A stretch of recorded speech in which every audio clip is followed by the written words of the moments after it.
ಬಂಧುಗಳೇ ನಮಸ್ಕಾರ. ಇದು ಕಲಿಯುಗ. ಇಲ್ಲಿ ದೇವರು ಕಾಣುವುದಿಲ್ಲ, ಪುಣ್ಯಾತ್ಮರು ಸಿಗುತ್ತಿಲ್ಲ. ಮನುಷ್ಯನಿಗೆ ಧರ್ಮ ಕಾರ್ಯ, ಸಂಬಂಧ, ಪ್ರೀತಿ, ವಿಶ್ವಾಸ, ನಂಬಿಕೆ ಇವೆಲ್ಲದರ ಕುರಿತು ಅತಿಯಾದ ಆಸಕ್ತಿಯೂ ಇಲ್ಲ. ಏನಿದ್ದರೂ ದುರಾಸೆ ಅಷ್ಟೇ, ನಾನು ಎಂಬ ಅಹಂಕಾರ ಅಷ್ಟೇ.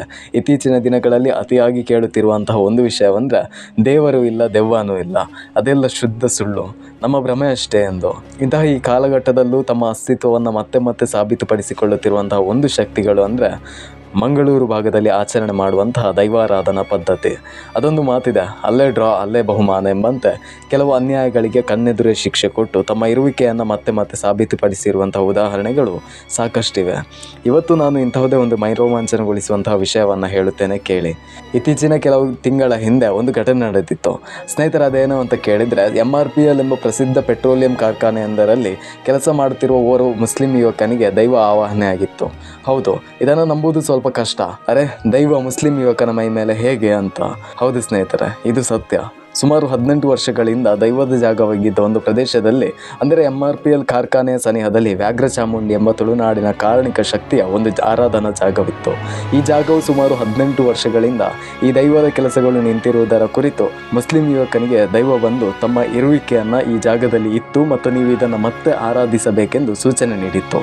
ಈ ಸೂಚನೆ ಸಿಕ್ಕ ಬಳಿಕ ದೈವಾರಾಧಕರು ಮತ್ತು ಅಲ್ಲಿನ ಸ್ಥಳೀಯರು ಬಂದು ಪ್ರಶ್ನಾಚಿಂತನೆ ನಡೆಸಿದಾಗ ಆ ಜಾಗದಲ್ಲಿ ದೈವ ಇರುವಿಕೆ ಸತ್ಯ ಎಂದು ಗೋಚರಿಸಿತ್ತು. ಈ ವಿಷಯವನ್ನು MRPL ಅಧಿಕಾರಿಗಳಿಗೆ ತಿಳಿಸಿ ನನ್ನ ದೈವಸ್ಥಾನದ ಕಾರ್ಯ ಮಾಡಬೇಕೆಂದು ದೈವ ತಿಳಿಸಿದಾಗ ಊರವರು ನೀನು ಬೆನ್ನೆಲುಬಾಗಿ ನಿಂತರೆ ನಾವು ಇದನ್ನು ಮಾಡುತ್ತೇವೆ ಎಂದು ಪ್ರಾರ್ಥನೆ ಮಾಡಿಕೊಂಡರು. ಇದಕ್ಕೆ ಒಪ್ಪಿಗೆ ಕೊಟ್ಟ ದೈವವು, ನೀವು ಹೋಗುವುದಕ್ಕಿಂತ ಮುಂಚೆ ನಾನು ಹೋಗಿ ನನ್ನ ಇರುವಿಕೆಯನ್ನು ಸತ್ಯಪಡಿಸುತ್ತೇನೆ ಎಂದು ತಿಳಿಸಿದಂತೆ ಊರಿನ ಗ್ರಾಮಸ್ಥರು ಮತ್ತು ಎಲ್ಲರಿಗೂ ಕಾಣಸಿಗುವಂತೆ ಅಲ್ಲಿ ವ್ಯಾಘ್ರದ ಹೆಜ್ಜೆ ಗುರುತು ಕಾಣಸಿಕ್ಕಿದೆ.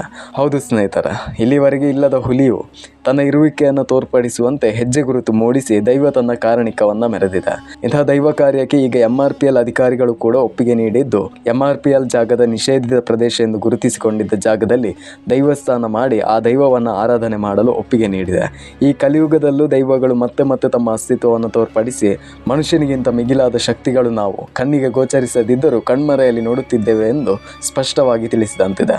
ಅದೇನೇ ಇರಲಿ, ಇಂತಹ ಪುಣ್ಯ ಭೂಮಿಯಲ್ಲಿ ಇಂತಹ ಧರ್ಮದಲ್ಲಿ ಹುಟ್ಟಿರುವ ನಮಗಿಂತ ಅದೃಷ್ಟಶಾಲಿ ಭಾಗ್ಯವಂತರು ಯಾರಿಲ್ಲ. ಮುಂದಿನ ದಿನಗಳಲ್ಲಿ ಆ ದೈವ ಕ್ಷೇತ್ರವು ಕಾರಣಿಕ ಕ್ಷೇತ್ರವಾಗಿ ಬೇಡಿ ಬಂದವರ ಕಷ್ಟ ಕಾರ್ಪಣ್ಯಗಳನ್ನು ನೀಗಿಸಿ ಭಕ್ತರಿಗೆ ಅಭಯವನ್ನು ನೀಡಲಿ ಎಂದು ಹೇಳುತ್ತಾ ಈ ವಿಡಿಯೋ ಮುಗಿಸುತ್ತಿದ್ದೇನೆ. ಈ ವಿಚಾರ ನಿಮಗೆ ಇಷ್ಟ ಆಗಿದ್ರೆ ಜೈ ಸನಾತನ ಧರ್ಮ ಅಂತ ಕಮೆಂಟ್ ಮಾಡಿ. ನಮ್ಮ ಮಾಹಿತಿ ಇಷ್ಟವಾಗಿದ್ರೆ ಸಬ್ಸ್ಕ್ರೈಬ್ ಮಾಡಿ ಬೆಂಬಲಿಸಿ. ಧನ್ಯವಾದಗಳು.